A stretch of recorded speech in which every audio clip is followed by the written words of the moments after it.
Hello, welcome back to the YouTube channel of Bethel Evangelical Free Church Hanley. I'm Pastor Gervais Charmley. This is another church in Cumbria. This is St Michael and All Angels, Muncaster. It's located next to Muncaster Castle and has a long connection with that historic fortress. And of course with the Penningtons, Lords Muncaster, and the family, although the title has become extinct owing to the male line failing at one point, the family still owns the castle. But this is the church, this is the parish church of Muncaster. As the name suggests, the history goes back to the Romans. The history of this church probably goes back about 1,000 years to Viking settlers who landed on the Cumbrian coast and set up their settlements. There's a remains of a Viking cross in the churchyard. The oldest parts of this building are 12th century, probably around about 1160. And so it has a long and honourable history. It's been much altered and changed over the years. Very typically for a Cumbrian church, it's rather long and low. There's no west tower, or any tower at all, in fact. And so we'll have a look around and explore this little building, pointing out the salient features. As usual, then, we start at the west end, looking east. The church was restored in the 1870s, and much of what we see today dates from that period, or indeed later. We see here, for example, the font. This is a memorial to a member of the Muncaster Pennington family, and this is a Victorian font. The older font is over here in a corner, and this is a much simpler one, perhaps 17th century. You can see how small it is, because the idea is just to baptize by sprinkling rather than full immersion. And yes, medieval fonts are for full immersion of infants. The west window, this is the Doom window commemorating the 1870s restoration. Is Christ, the judge, coming, and there's the resurrection of the dead below. So continuing up the nave, very simple building, very nice solid oak pews here. Sign of a restoration. There's a certain amount of money going in here. We have the war memorial here. At the top we have Henry Burkett, 2nd Lieutenant Royal Air Force at the schoolhouse, and then underneath you've got the others who died in the war, including the vicar, George Southey Pardo, vicar 1908 AT, and yes, of course, the clergyman went to war as padres, as chaplains. We have here, as is often the case in churches dedicated to St Michael, there's an good idea to emphasize angels in terms of the windows. So here we have the angel that cut off the mighty men of valor in the camp of the king of Assyria, and then we have the angel going down into the pool of Bethesda. Pulpit, the organ is there in this transept. You can see there's an old church bell as well. I won't go into all the details, of course, because part of what I want to do with this is to encourage people to go and visit these places themselves, because there's an awful lot of nice places here. Here we have memorial to the 5th Baron Muncaster.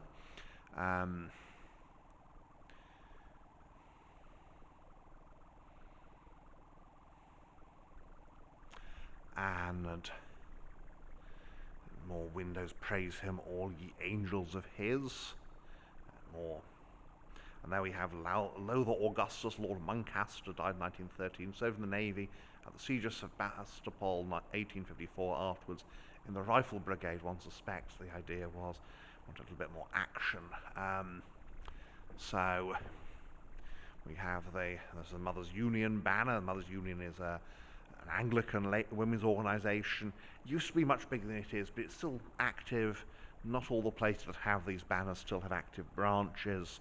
It's to do with, because obviously these are local things, it's to do with who's willing to organise it. Here we have the crucifixion, the east window. So we'll just turn around here to look west. Say it's a Norman building with later alterations and additions. The character today is essentially internally Victorian, externally it's more about the 15th, 16th century. Here we have the angels announcing to the shepherds. It's always interesting to see how angels are depicted in these windows, because sometimes you have this sort of very feminine appearance. Here there's at least an attempt to say, well, they're neither male nor female, so they look a little bit weird, because there's a certain masculinity about those angels' faces, and yet also they haven't got beards and this sort of thing. And the memorials here in the chancel are basically all to members of the Pennington family of Muncaster Castle. And here we've got Michael and Gabriel.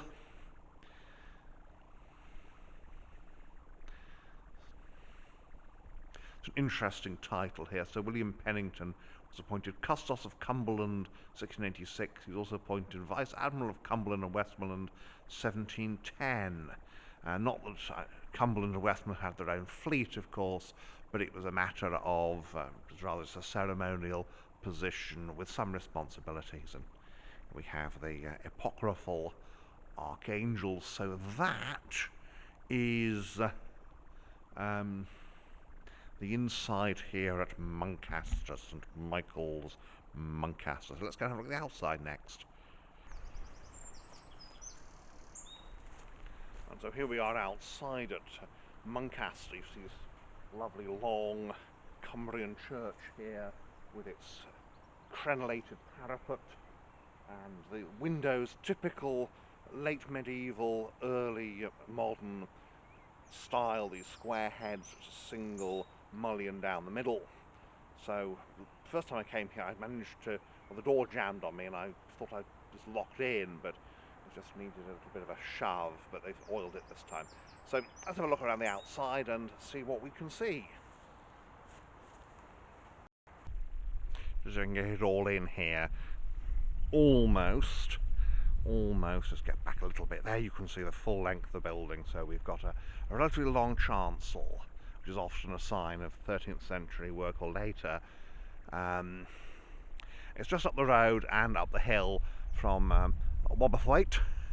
And you see here we've got not just the bell cot over the west end, but also one on the east end of the nave. That would have been the Sanctus bell for the consecration of the host in the Middle Ages, in the Catholic period, when they would have rung that to signal to people around that the Mass was underway. You see that high window there, that's to light the pulpit.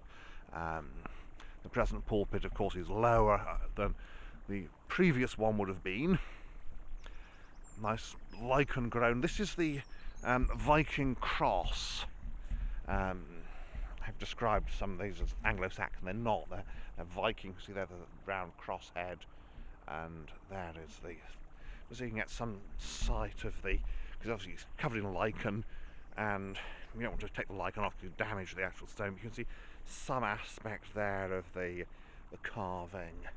Porch, of course, is Victorian. Lichgate is later. Over there's the estate yard and walled guard of the castle. The castle is a genuine castle. It's a medieval fortress that has become a family home, and it's still a family home. And they do open to the public. So if you're ever in the area, check out opening times first. But there's a lot to see around here. There's a Roman bathhouse at Ravenglass, and of course Muncaster, it was a Roman fortress, a Roman place. It was the castrum, as in Manchester, Chester, Caister. It's all the same word, and it's indicating a Roman location. Some of the family graves over there, and here we are at the east end, which again is largely family graves or family memorials on the east wall. Muncaster basically is an estate village. There's not a huge amount of village. There is a village, but it's all life here evolved for centuries around the castle, still really does. The east end, and there you can see that Sanctus Belcott. So we go down here, and you can see here there's a chimney, very important of course in the winter. You need a good heating system in a place like this. And there's the stairs down to the heating plant in the basement, which is not a theological statement, just a convenient place to put the heating plant. Obviously you don't go down there, that sort of thing's not open to visitors. There's little bits of the gardens, because this is actually within the Muncaster Castle estate. There is if you're careful, there's a little bit of parking outside the church, but it's probably best visited along with the Muncaster estate. There's the community shed. So it's a very nice example. It is a country house church basically. So the memorials, there's a lich gate over there, and the castle is over in that general direction. So that is St Michael's Muncaster. I won't just be careful where I when I point to the camera. You see there's the north door. As in so many cases, it's been blocked up because it just wasn't used after the Reformation. It's used in a liturgical manner, and the particular liturgical practices that it's for are just abolished. They don't exist anymore. So there's no point in having it open, because it's just a wooden door.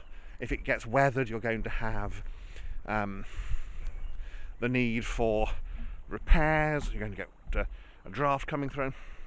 But it's a lovely little building, and obviously the crenellated parapets partly reflect the castle, but they are the sort of thing that you get in it's a little church. It's trying to be quite grand, which is a good thing given the connection with the castle. So that's Muncaster.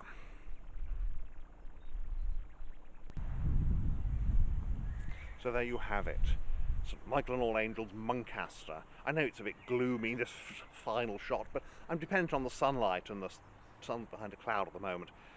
So thank you for watching, and may God bless you and keep you until next time.